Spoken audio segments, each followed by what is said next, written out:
Welcome to Soni Irabor Live. Tonight, we are now looking at tax reforms and matters arising. Well, it's all about tax, but we also will include a fiscal policy. The truth is, taxation is everything that counts as far as we are concerned. So welcome.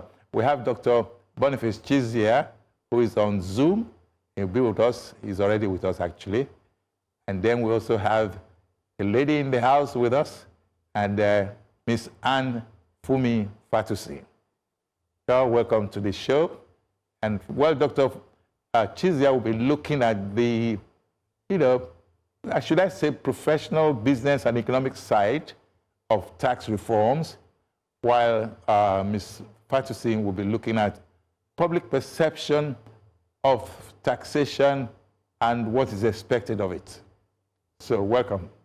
Yes, Miss Funmi Fatusin. How? I'm fine, thank you. Thanks for having me on your show again. So here we are talking about tax reforms. What do you see in it? What do I see in it? Yeah. From the Nigerian perspective. From the Nigerian perspective. Well, I should also add that, I mean, you don't live here, you are in the diaspora. So, yes. Right, okay, yes. Well, where I come from, or where I live, which is the UK, we pay tax for everything, right? And when you say for everything, in what sense? Services, different services. We do, of course, the pay system, which is pay as you earn, and then for public services, we do pay. And I understand that the government, the federal government of Nigeria, is now talking about tax reforms.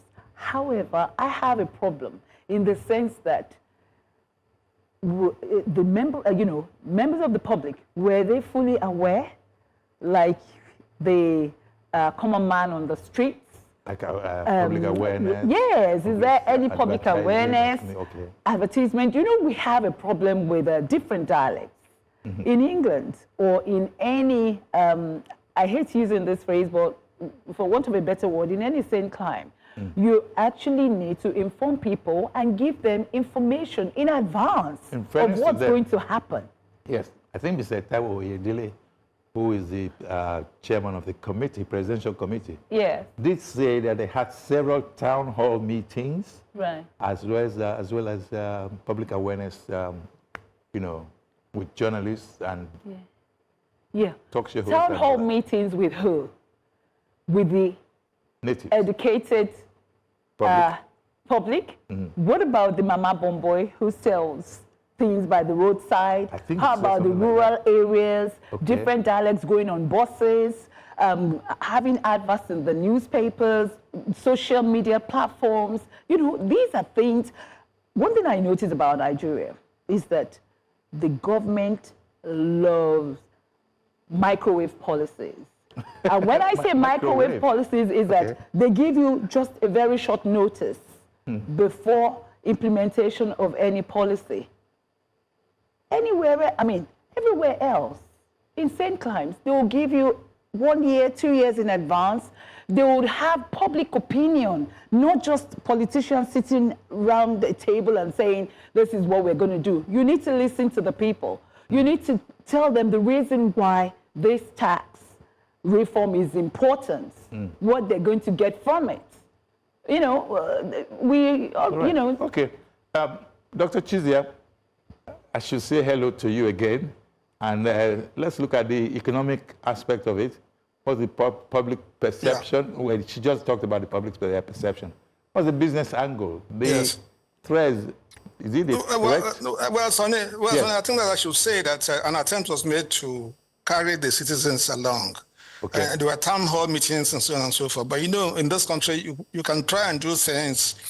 You can take the horse to the stream, but you might not be able to get the horse to drink water. I think that every attempt was made to have meetings and so on and so forth. And so in terms of advertisement, yes, they did try. But then how much advertisement is adequate? So I think that you do it and you expect that as it's being implemented, people would learn. As you progress. I think the point to say is that for this economy, tax reform was overdue. You know, I mean, we had a situation in this country where we had multiple taxations. You know, you have company income tax, personal income tax, stamp duties, and so on and so on. Lots of taxes everywhere. And then you have people who have multiple, in fact, the people who have been multiple taxes. You know, people are suffering from multiple taxation. And then you have revenue collections from various centers. So you have customs and excise who collect their taxes and tariffs. And then, you know, you have company income tax and so on and so forth. And there was a need for us also, you know, to up our game, you know, so we have to like digitalize the process. And so a lot of things were done. But I think that really what has been controversial is the fact that as we try to implement, you know, then I think that the authorities is something that was a bit odd. You know, so the tax process and trying to get it approved, they went through the National Assembly, and then it turned out that the one that was signed and was in circulation was not exactly what was approved by the House. So, you know, so that has been the spanner in the works. But then, Dr. Chizea, the National Assembly has already said that the correct one was actually published. They retracted their statement. Well, a member of Go ahead. A member of National Assembly raised the alarm. Somebody from, you know, is it KB or one of the PDP senators raised the alarm and on the floor of the House. You know, I'm sure that maybe they're trying to look. You know, I mean, it's not the optics is not good. You know, so it should not be treated as a personal sin. You know, so the executive might be keen to get things done. But then, but at the end of the day, executive can have his views, but what happens is that majority will have, it's a democracy. So if the executive had their views, and he went through the House, and they had briefings, they had consultations, and so on and so forth, then you would expect that what came of that consultations is exactly what should be implemented. Okay. You know, Soni, I would say that the point, okay. No. Yeah. I mean, he just mentioned consultation. Yeah, consultation. Yeah. Who did they consult? Was it just in English language? We have several dialects in Nigeria here. Did they go into the villages, the rural areas, the urban areas, everywhere? Because to me, I always think they concentrate on just the literates, the educated people. What about other people? Middle class to upper class, maybe? Exactly. So when you now tell somebody, I mean, you have people who are not that educated, but extremely wealthy. And you're talking to them about tax. They don't have an idea because you haven't created that awareness. What's the purpose of paying this tax? I mean, before I came in here, I did my research where it says from 1st of January 2026, the federal government of Nigeria will implement 4 major tax laws. Nigeria Tax 2025, Nigeria Tax Administration Act 2025, Joint Revenue Board of Nigeria Establishment Act 2025, Nigeria Revenue Service Establishment Act 2025. What's all that about? Even though I'm educated, I don't have a clue to what they're saying. In England, we would have had, you know, a breakdown in different, you know, you give out leaflets, you go on buses, you paste them in public places, you know, public offices, in different languages. Dr. Chizea, you heard what he said. What do you have to say about that? Yeah. Yes, I heard what she said. The reforms are not meant for the people, the rural people. It's not meant for them. Oh, really? You know, so the reforms are, you know, the reforms are upscale reforms. You know, so you're talking of accompanying contracts and so on. You're talking of automation. You're talking of how to issue returns and so on and so forth. You know, if you look at the tax laws we have, if you are earning below 800,000 naira a year, you are exempt from paying any tax. And if you're a company, you know, and then your turnover is between less than 50 million a year, you are exempt from most taxes, you know. So estimations like VAT and so on, which we pay. So in point of fact, it's not meant to be put in everyday language and so on, because it's not of concern to them. You know, so it's of concern to those, you know, who play in the real sector. You know, so those, you know, people who go to play in the stock market, who make capital gains and so on, and then who pay personal income tax and so on and so forth. So I think that's exactly what they're saying, what you have to say. So that's where it stands. In essence, the taxation we're talking about now, the reforms, it does not necessarily affect the low-income group. That's what you're saying, right? Yes. If you're earning 8,000 naira turnover, you don't pay any tax. That's what it says. Okay. Yes. And if you're a business, so when you look at it, then you're earning 50 million naira turnover, you don't pay any tax, direct tax. That's corporate tax. 50 turnover, right? 50 million.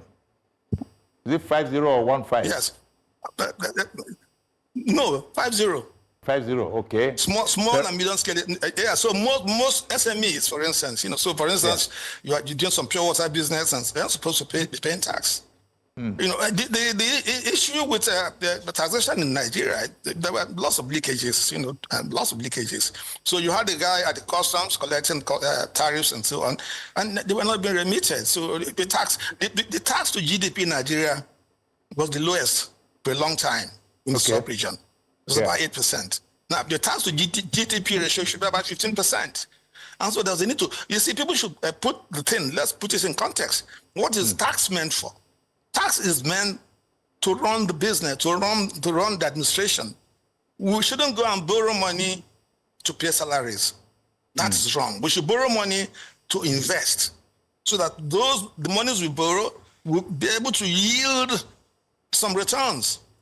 And so we'll then be in a position to pay back to those who borrowed the money from. But if we borrow the money to consume, like we are doing in the past, then we are heading for a disaster. And that was exactly what was happening. And that's exactly what they were trying to avoid. Yeah, and okay. Right. What about the cocoa businessman who lives in a rural area and is, earning huge amount of money, and you say, well, they don't matter. And do you know, up to today, some people still keep money in the house. So how do you account for those people? How do you make them pay tax? We have 2 minutes before break time. Can you answer that? I like that.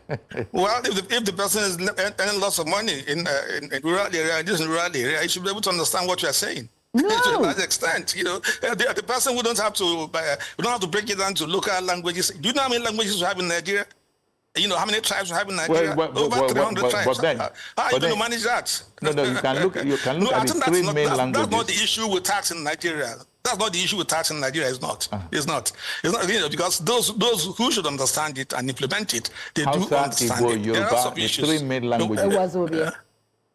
Hausa, Igbo, Yoruba, and Wazobia, and Pidgin. Yeah. I find it a bit odd. I find it a bit odd, Dr. Chizea is saying that those people do not need to know about it. Nobody has made that campaign. Nobody has made that campaign. I've not heard that before. Nobody has said the thing has to be put in Hausa, Yoruba, and Igbo. Most people can get by, in Pidgin English. And they speak this way. I disagree with that completely. We're going to go on a short break, but Dr. Chizea and Ms. Fatusin, there's something that's interesting about what both of you are saying. I think I can see that there's a clash of interest. Yeah. You are saying that if you earn so much more, you should pay tax. Of 800,000 naira. Yes, in excess. Yeah. You should pay tax, and thereafter, you should also be aware. The public awareness should reach your domain for you to understand. For you to understand it, yes.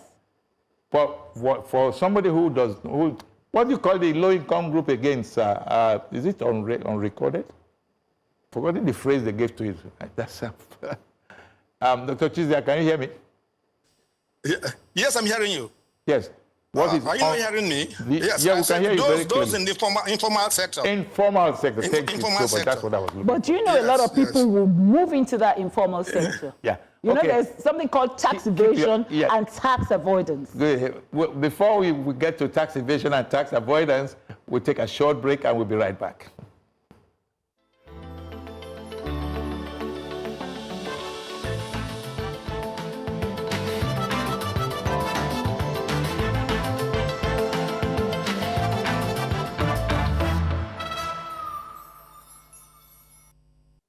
So the spirited argument about taxation, tax reforms, and so on and so forth, the argument basically is whether if you earn above 800,000, you should pay tax. That's what it says. Because if you are earning 800,000 and below, you will not pay tax. But the argument before we went on break was that if you earn 70K, which is the low-income group, the minimum wage, 70,000 naira, At the end of the year, 12 months, that would be 840,000. Correct. So therefore, it means 40,000 is on top of the tax. Dr. Chizea, are you there? Yes, I'm listening to you. Yes, I'm hearing this on it. Yes. Yes. So if somebody is earning, the minimum wage is 70,000, and then times 12, that's 84, that's 840. That means he's still going to have to pay tax, isn't it? Yeah, it will be minimal, very minimal. You know, and then the tax rates were dropped about 25%. It will be 30%. You know, well, I think we need to cut the lady a slack. She doesn't live here. Like I said to you, in all the discussions we've had, and you know I play in the public space, anybody has talked about, you know, taking it down to local languages and so on and so forth. There's not been raised as an issue. No, there's an issue there. Nobody has raised this. It's a big issue to create awareness. Well, you see, when somebody, like the cocoa farmer she talked about, they are multi-millionaires. And most times, they are not really, it means that this current wave of taxation will not affect them. That's what it means. If we do not put it in different languages we're talking about tax rates and so on. So if you are paying 30%, you pay 25%. And then if you are, you know, you're on PAYE system, you know, this thing is graduated. And you know, so if you are VAT, you know the rate we pay. It's not that complicated. Like we need to begin to, you know, to take down to, you know, if they've not been informed, no one's going to pay.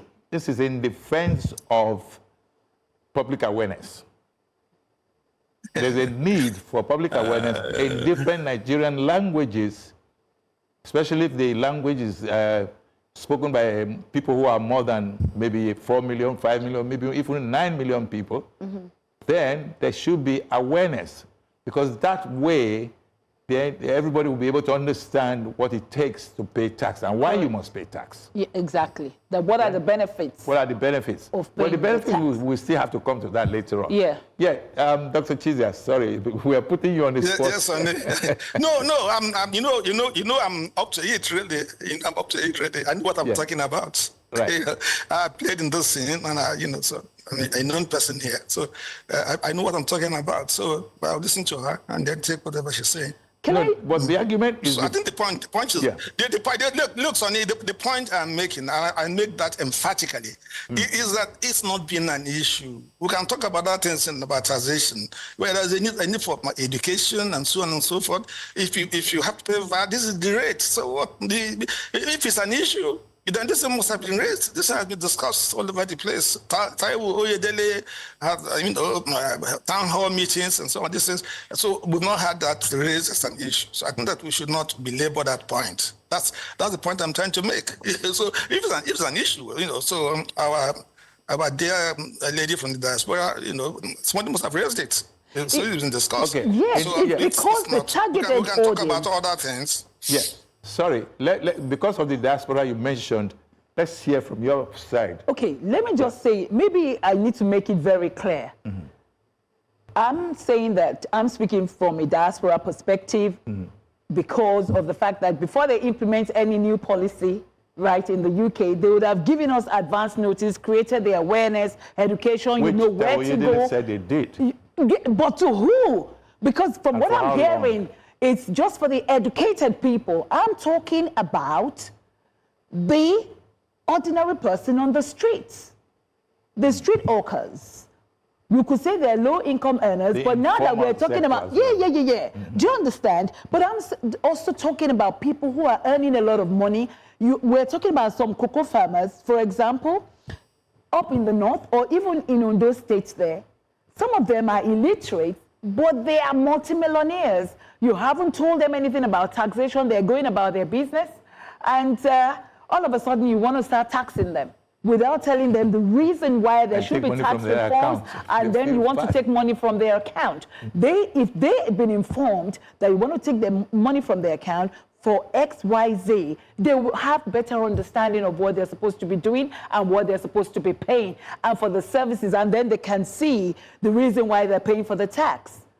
Right? But if they've not been informed, I'm talking from, you know, the point of view of a member of the public. You are telling me to pay tax. For what?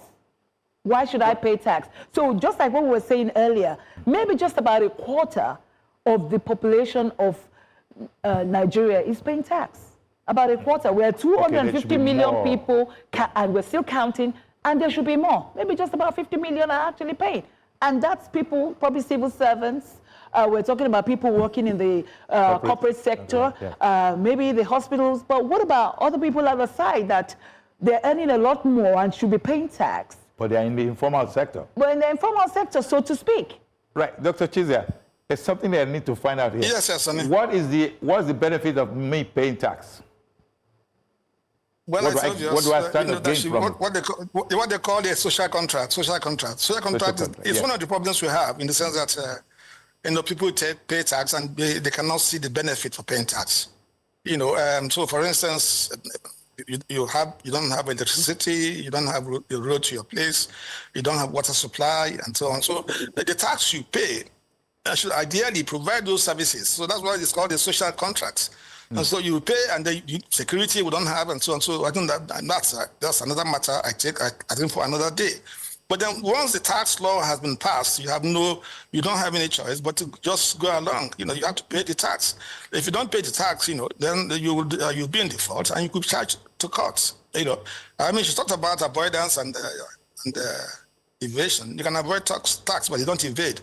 But if you evade tax, that's criminal offense. So you can be taken to the court and sentenced for it becomes an offense.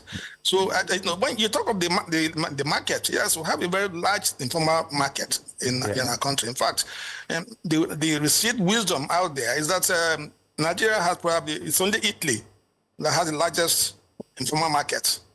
Nigeria now comes second. So so most of us saw that really what this tax was going to do. I don't know whether it's been able to do it. Is to try and bring into the tax bracket, tax net, more of those people in the informal sector, those women that sell at local markets and so on, that they move heavy cash and so on. Most are not paying tax, and so if we need to up our game in this respect, then the better we're paying tax, But having said that, also, if they're paying tax, then that social contract that says so certain things should also be done offered by government. And so that's another matter. So, now if we're not careful, in fact, how do you convince those people to pay tax? Okay, the question... How do you convince them to pay tax? Convince you. Once the law, you pay the tax, my dear. No, I need to know where my money is going. No. I don't stand here and take... Listen to both of you should understand that. Once it's a law, and it's signed, you have to pay the tax. If you don't pay it, they take you to court. Understandable, but... Dr. Chizea, let's go back to social contract, as you mentioned. Yes. You said it's a topic for another day, but I'm saying it's a topic for tonight. Yes. Because... we can take it on, yes. Yes, I love that. The fact is, how much of social contract benefit are we getting? It's a very big question. It's all misgovernance. Mm-hmm. Yeah, misgovernance, it's rife in this environment. So you have misgovernance, most of the revenue is looted. So that's the challenge, Where I live here, since I moved to this premises about 19 years ago, 20 this year, I've been on borehole. I have a borehole. I have never known anything like water from the mains. So I have a good borehole. Science tells us that borehole water is very hard water. Yeah. And so if No, mine isn't. Well, I don't drink it like most of us. We drink bottled water, so we don't drink it. But it's good for cooking. I wash my clothes with it. It will not make my whites go, lose their brightness and so on and so forth. So a bit like that. I'm sure most people go through that. But if you're paying tax, you should have water supply from the mains. So that's what we are saying. But then, be that as it may, even if you're not getting the services, you live in a place where the road is not tarred. Even if you're not getting those services and it's a law. Once it's signed into law, it becomes a law of the land. So we're not living in a democratic society then.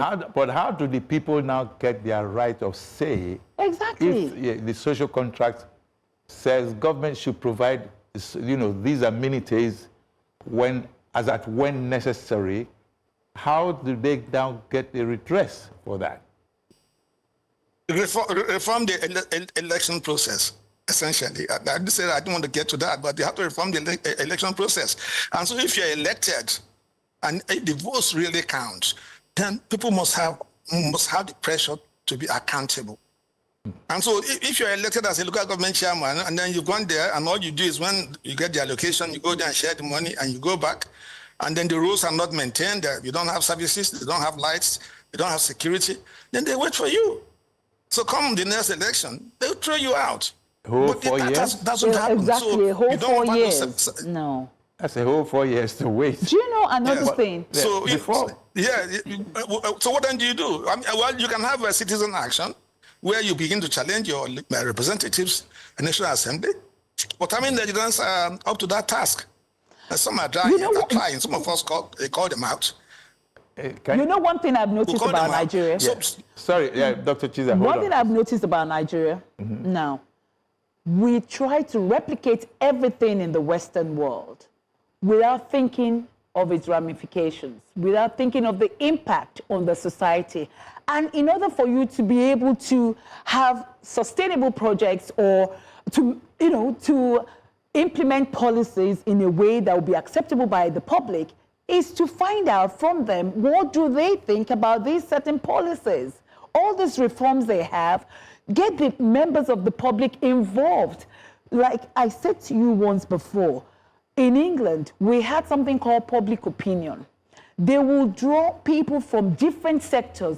You don't have to be a civil servant or anything, just anybody. You know, they will send a letter to you, you will have focus groups or whatever, and then we'll have a questionnaire. They'll collate all the answers, and they will look at it and say, okay, this is what they want in this area, that's what they don't want, and these and that. That's a democratic society. But in Nigeria, to me, I think it's autocratic, even though we're saying that it's a democratic society. Okay. It's not. You don't enforce things without even asking the people, the electorate, what do you want? Okay. More so that there is no transparency, there is no accountability. You know, there is even issue. I was looking few hours before I came here to do with the data integrity of what they're collating here.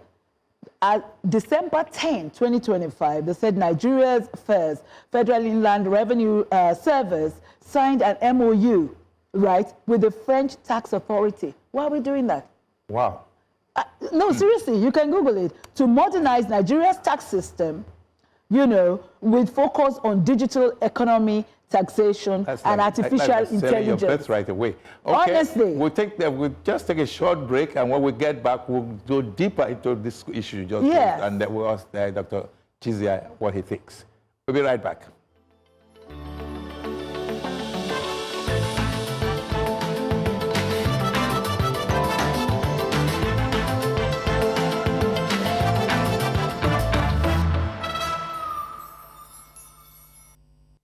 This is Soni Irabor Live, and today we're looking at matters arising from tax reforms.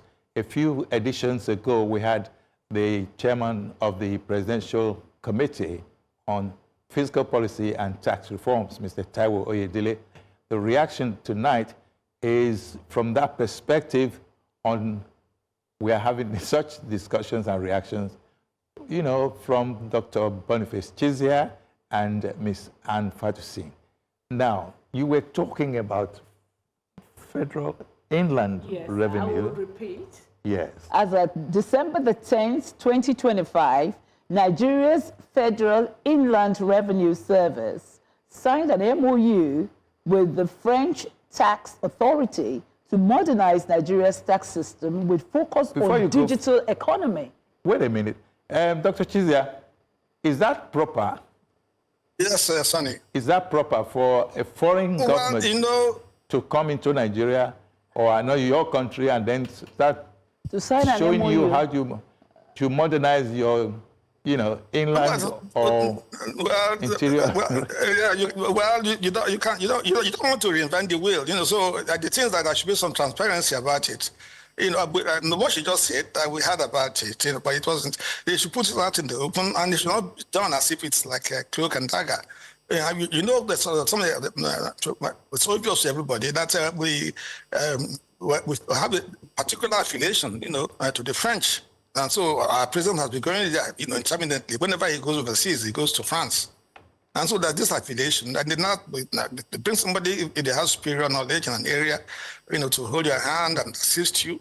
provided with discussions are clear to everybody, what is the need, what deliverables are discussed, and if there are things, payments we have to make, it's clear to everybody.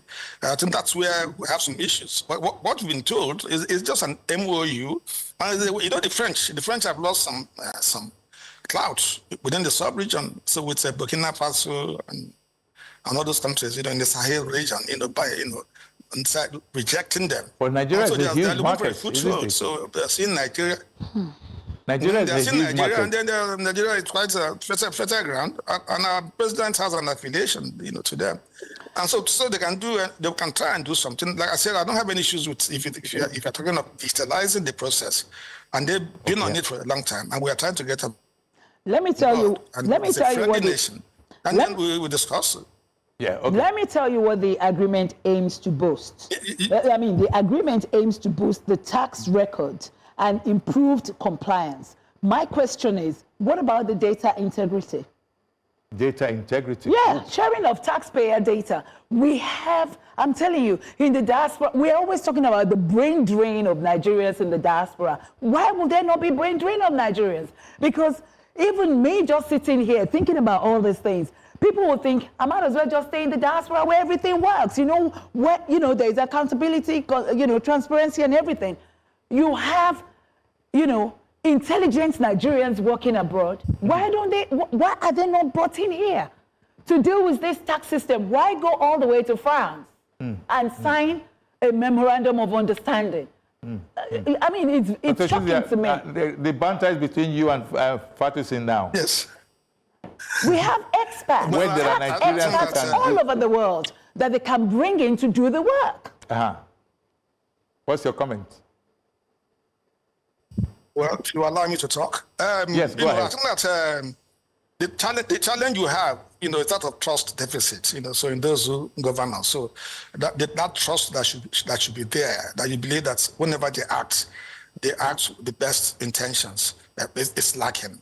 But then once you put a man to run a country, to be in governance in the country, you allow him to run the country the best way he wants to run it. You don't put him there and then you begin to tell him what he can do and what he cannot do and so on and so forth. Yes, you can carry your citizens along, they know what's happening and so on, but you put the man there. And then allow him, to implement his policies. You talked about policies in your title. Let him implement his policies. If the policies don't succeed, then he will carry the can. If the electoral process has some fidelity, but if that process is lacking in fidelity. Yeah, go on, please. Go ahead. Yeah, so if the electoral process is lacking in fidelity, that's where you have an issue. You have a situation we have today with election 2027, and people are just drifting to turn Nigeria into a one-party state. So people like you have defections from to APC, and it's not very good for a democracy. In democracy, in fact, you should deliberately encourage a stronger position, because that comes again from somebody who looks at what you've said and comes with an alternative view. Provided the views is coming to make is well considered, and he makes it objectively. So if he's making proposals, like he's going to criticize you, it tells exactly what is wrong with what you said, and not just playing politics with everything like we seem to have here. So it tells you what is wrong, and he comes with his own counter proposals. That enriches governance. So I keep on saying governance is for everybody. The argument sounds to me like a one-way traffic, because if I'm paying tax, which I should do because the law says so, I should expect something in return. And that something in return will be basic amenities. Workable transportation, pipe-borne water, and the likes. Good roadworks. Good security, roads and all of that. So lighting. What is happening? There's no such forthcoming, and democracy is not playing very well. From what you said a moment ago, we are aiming towards autocracy. How do all these things work? That's the question. With all due respect to Dr. Chizea, I'm hearing politics in everything he's saying. And I don't want to focus on politics. I want to focus on the public services. Okay. Go ahead. No, I'm just saying that. Yes, Dr. Chizea. The poster is back to you. Yes, Soni. You know, I did say that there's trust deficit in governance. I did say that the social contract it's in default. It's not being kept the way it should. If I'm paying taxes, there's something that I should get that is discernible, that is getting back to me for the tax I pay. But you know, but having said that, whether you are getting that or not, now what you needed to do is to go and reform, make sure that you look at your selection process, go and reform your governance. Because whether you're getting those services or you're not getting those services, there's no country in the world where there's no taxation. There's no country. I don't know about the Soviet Union. You know, right. my type of way. Otherwise, how are you going to fund? How are you going to run the business? How are you going to pay the overheads? You print money, then you have inflation all over the place. The question, therefore, would be, will our paying the tax limit or reduce the elements of borrowing that has happened in the past few years in different governments? You know, the borrowing spree is a problem. This government has multiplied, quadrupled borrowing from where they met it and so on and so forth. And there's hardly, like we did discuss about this tax arrangement with the French, and there's not much transparency. And so, you know, those are supposed to be the gatekeepers, those in the National Assembly. They are supposed to prepare those things and make sure that we will have a Fiscal Responsibility Act in this country that says if you're going to borrow money, you know, the money should be for X and Y purposes. You know, so capital projects, and you know, so developing the human person, education, health, and so on and so forth. It's there, but then we borrow this money, and then sometimes those who approve this borrowing should demand that, you know, there are some details should be supplied. So if you're going to borrow this money, how is it going to be spent, and so on and so forth. But when you borrow money and the money comes to the government, and the government is going to utilize the money to just support the budget because there's a deficit in the budget. Of course, we borrow, and it's authorized. We sign. We say, look, this is the budget we have. This is all the expenditure we're going to make in this fiscal year. But this amount of money we have available to us. So how are we going to make up the gap? And part of this gap often would include domestic borrowing, external borrowing, and so on and so forth. Borrowing itself is not the issue. The point is that you should borrow in a very transparent manner. You should borrow with very clear intentions, you know, that when the time is due to pay back this money, that the project you funded with the money you borrowed will be able to pay back this amount of money. Now, all those essential things, they are missing. So we just play politics, we borrow the monies, and we put some projects in place, all geared to us winning the election. So we are consumed, but our democracy is just about winning the election. And they win an election, they start thinking about the next election, and then so that's the challenge. So if we get this things done, we can't do them in silos. Let me bring in Anne Fatusin here. The way it is in UK, where you live, one would expect that the people have a say. They do have a say. So public amenities. Everything. We pay for everything. And that's why you see a lot of Nigerians, when they jackpot to UK or US, and, you know, the Western world, they jackpot because they're not used to paying tax. We pay tax for everything. You know, your bins being cleared, the roads for the police, street lighting, security, water, you pay for everything. And the public has a say. And they have a say. So it's, you know, everywhere. You can't say... because of tax. Sorry, Dr. Chizea, what did he say? Not because of tax, not because of tax. Just the environment is not enabling. So you finish, if you go, you graduate, and you don't find a job. Those are essential things, not because of tax, You earn money. It's because of the money they have to pay out. I live there, and I know the reason why majority jackpot. You know, okay. I know the reason why they come back. They run away because they're not used to paying because tax. they're not used to so many, paying for so many things. No, but Dr. Chizea, then what Dr. Chizea is saying is correct, because the implication of that is we must formalize, reform all this idea of not paying tax. But then again, you have to create the awareness. Something I'm used to, I can get, away with not paying for some certain things. So now you're telling me to pay for them. You have to tell me the reasons why I should pay for them. Good point. What are the benefits? Good point. Good point. Dr. Chizea, what do you say? Well, I think this point has been belabored. And I think that if the tax is on, you pay the tax. There's not much you can do about it. Yeah, so, no.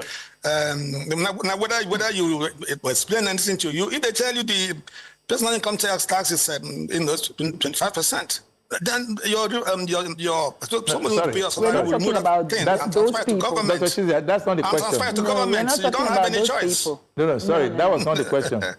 But I don't know. Maybe that was not the question. Sorry, but I'm being told that we should take a short break before we finally round off, and I'll be right back to you.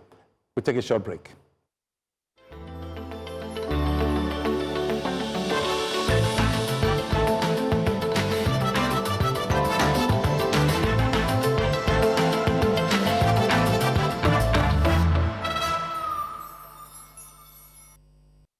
Okay, as we round off now, I will ask Dr. Chizea to give advice to both public and the government. The same thing with Ms. Fatusin, advice to both public and the government. So, Dr. Chizea, let me start with you. What's your advice? Yes, I think that the citizens of this country would have to accept it as part of a social contract that they have to pay tax. And most of the tax that would apply to the common person, and most of them are just pay as you earn, pay as you go. So they're not complicated. So you don't need too much of education. But you pay tax. But I think that people should begin to find a way, to begin to mobilize, social action, mobilize some independent organizations, to put pressure on our representatives. That we want to begin to see evidence. We don't just tax people, and then on the other hand, they're not seeing how this tax is being spent. They're not seeing how, to what extent, this tax they pay is impacting on their daily living. I think that's important.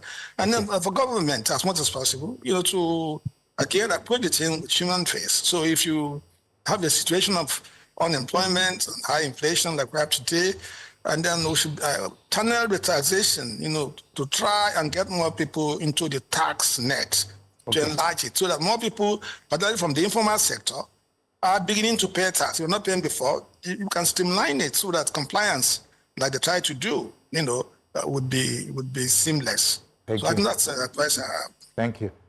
Ms. Fatusin. Thank you. As we said before, I think we can at least agree that there is no country in the world where tax is not paid by the citizens of that country. However, what I'm saying is the government should go back to the drawing board, whereby they need to create more awareness, not just for the educated people, but also for the illiterates, going out there into rural areas, urban areas, all areas of the country, telling them, and then maybe to have a little leaflet printed in several languages, dialects, that this is what the government is trying to introduce. This is the reason why we're asking for these tax reforms, and these are the benefits. Because if they're well informed, they will be more than welcoming to actually pay the tax, And the thing is, you can go on buses, like in those old days where we go on buses with the microphone, megaphone, or whatever it is, saying that from so-and-so date, you'll be paying your tax. This is the reason why you should be paying the tax. Tell the community leaders, involve everybody, public offices, let them have all the notice there, and drop in sessions. Maybe they, like in England, we have some centers whereby to get more information. Or do we even have an ombudsman here? We don't know. I need information about this tax. What does it mean? What's going to be the impact on my small business? So it's important to create that awareness, let people be informed, let them be educated about this thing, whether literate or not. Everybody should be involved, and the government, they need to listen to us. We're the public. We're the citizens of the country. We want to build the nation, to be a better nation. So you've got to involve everyone, and it's a democratic society. Right. Okay, on that note, I'm going to say we end this program, but I should also re-echo what they both just said, Dr. Chizea and Ms. Anne-Fatusin. the government should provide the enabling necessities that will result in me wanting to pay tax. Yes. And the people should pay tax because the law states that every country in the world pays tax and every human in the world should pay tax, okay? So the government, on the other hand, should respond by providing basic amenities. Very important. Water, pipe-borne water, good health, healthcare facilities and all of that, good transportation, and so on and so forth. Well, thank you, Dr. Boniface Chizea, and thank you, Ms. Anne Fatusin. Thank you very much. Soni Irabor Live, and for all of you there who are always saying, we didn't take calls today, it's a pity, I'm so sorry about that. Well, thank you, good night, and God bless.